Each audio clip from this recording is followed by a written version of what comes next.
I was inspired by Rachel Maxey to create my own Coraline doll.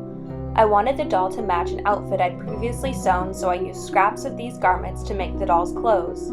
I started with wire to create the frame,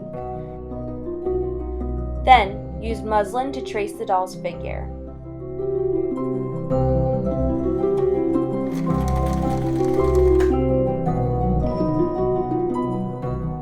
After sewing up the body, I painted on some facial features, skin tone, and stockings using acrylics.